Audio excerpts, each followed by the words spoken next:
साक्षी जी हरिद्वार से। राधे राधे। जी महाराज जी, आपके चरणों में कोटि कोटि प्रणाम। महाराज जी, आप कहते हैं कि जो भी कार्य करें अभ्यास पूर्ण रहें, चाहे पढ़ाई करें या व्यापार करें। गुरुदेव, कभी कभी अभ्यासरत रहने के लिए सत्संग का समय निकल जाता है। गुरुदेव मार्गदर्शन करें कि उस समय किसको मानता दें, कर्म को या सत्संग या नाम जप को। नहीं, जैसे आप पढ़ाई पढ़ रहे हो तो उस समय आपको पूरी एकाग्रता पढ़ाई पे देनी है, क्योंकि वो भी भगवान की एक पूजा है। जैसे हम भगवान की पूजा करते हैं ना, अलग अलग भगवान को भोग लगाते हैं, भगवान की आरती करते हैं, तो ये पूजा है ना अलग अलग। ऐसे विद्या अध्ययन अपना कर्तव्य है।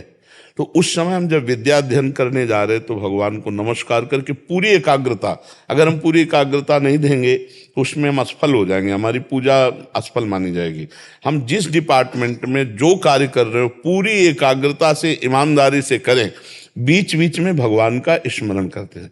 जैसे हम 5-10 मिनट में एक बार बोल लिया राधा, अब क्या परेशानी है, कलम रोकी राधा, और 2 घंटे 4 घंटे 8 घंटे जो भी कार्य किया या पढ़ाई की, बाद में भगवान के चरणों में वो कर्म अर्पित कर दिया, उसे कर्म समर्पण योग कहते हैं। हे प्रभु, 6 घंटे से ये जो हम पढ़ाई कर्म कर रहे थे, इसमें जो भी त्रुटि हुई हो और आपका जो भी विस्मरण हुआ हो, वो सब समय आपके चरणों में समर्पित। आपकी आध्यात्मिक उन्नति पक्का, आप आध्यात्मिक यात्रा कर रहे हैं। जब युद्ध अध्यात्म हो सकता है तो और क्या बकाया रहेगा। युद्ध में तो गला काटना है ना।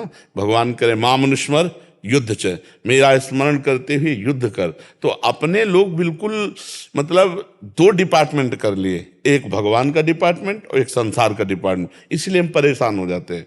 अगर हम भगवान और संसार को एक कर लें तो समस्या न रह जाए। और एक ही है, दूसरा कोई है ले, उसी का खेल है और सबकी जिम्मेवारी है अपने अपने कर्तव्य का पालन। कोई किसी की बहन है, कोई किसी की बेटी है, कोई किसी की पत्नी है, कोई किसी की माँ है, सबका अलग अलग कर्तव्य है और एक ही शरीर से कई कर्तव्यों का पालन करना है। इन कर्तव्यों का ठीक ठीक पालन कर लेने का मतलब है भगवान की आराधना। दूसरे से सुख ना चाहते हुए हम अपने कर्तव्य का दूसरे के प्रति पालन करें, ये भगवान की आराधना हो जाएगी। आप हर समय प्रसन्न रहेंगे यदि भगवत आराधना में रहेंगे। भगवत आराधना का मतलब केवल माला चलाना ही नहीं है, अपने कर्तव्य का सांगोपांग पालन करना है।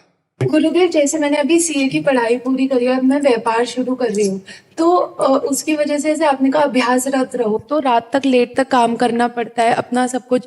और ऐसा लगता है आपसे हम तब मिलते हैं जब हम सत्संग सुनते हैं, मतलब ऐसा लगता है हम आपसे उस दिन निकटता लगती है जब हमने सत्संग सुना। तो हमने भागवत सुनने का नियम शुरू करा, पर तब काम लगता है और अभी कर नहीं, हमें ये बताइए 24 घंटे में आप कितने घंटे काम कर सकते हैं जो बिल्कुल तन्मयता पूर्वक कर सकते हैं? गुरुदेव 10-12 घंटे। 12 घंटे। 30 मिनट सत्संग सुन लीजिए। 30 मिनट, 12 घंटे अगर हम काम कर रहे हैं और 30 मिनट हम सत्संग के लिए निकाल लेते हैं तो क्या हमारा घाटा हो जाएगा? 6 घंटे 8 घंटे शयन के लिए होते हैं, 12 घंटे काम के लिए होते हैं।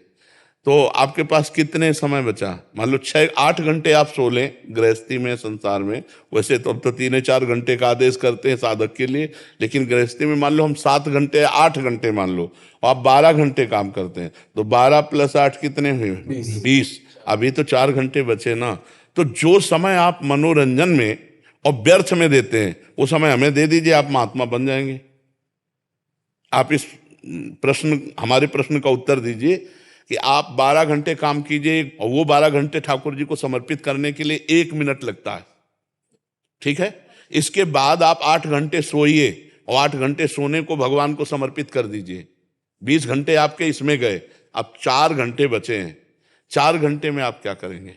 जो आप कहेंगे। 4 घंटे भजन कर ले तो महात्मा हो जाए। हम ये कहते हैं जो आप व्यर्थ समय देते हैं उस समय को भगवान में लगा दीजिए। आप जैसे ये पेश कर सकते हैं कि हमारे पास समय नहीं सत्संग सुनने का या नाम जप करने का, तो हम उसका विभाजन करके बताते हैं। अब बचे 4 घंटे, तो 4 घंटे में 2-3 बार भोजन के, 2-3 बार भोजन के 1.5 घंटे हम छोड़ते हैं। आराम से भोजन पा लीजिए और बीच बीच में राधा राधा भोजन में तो कह ही सकते हैं, भगवान को अर्पित करके भोजन पा लीजिए। अब आपके पास कितना समय बचा? 2.5 घंटे। 2.5 घंटे आप उसमें 1 घंटा सत्संग सुन लीजिए और 1.5 घंटा नाम जप कर लीजिए। 2.5 घंटे आप हमें दे दीजिए, फिर देख लीजिए, 2.5 घंटे आप समय निकाल कर दे दीजिए अगर हमें, और आप अध्यात्म के अच्छे साधक न बन जाए तो आप हमें बताना, पर गलत मत करना, व्यभिचार मत करना, व्यसन मत करना, गंदी बातें ना देखना ना सुनना, फिर आप देख लो कितने अच्छे बन जाओगे आप। अगर आप गंदी बात बीच में करते रहोगे तो फिर आपको लगेगा कि मैं जो कर रहा हूं उसका कुछ अनुभव नहीं हो रहा है, क्योंकि घड़े में अगर एक भी छेद कर दो तो धीरे धीरे पानी उससे निकलता जाएगा। तो ऐसे ही अगर हमारे दोष हैं गलत धर्माचरण विरुद्ध अधर्म आचरण, तो फिर आपको आनंद नहीं मिलेगा। हम पहले कह रहे हैं, अधर्माचरण का जब तक नाश नहीं होगा तब तक भगवदानंद का स्फुरण नहीं होता।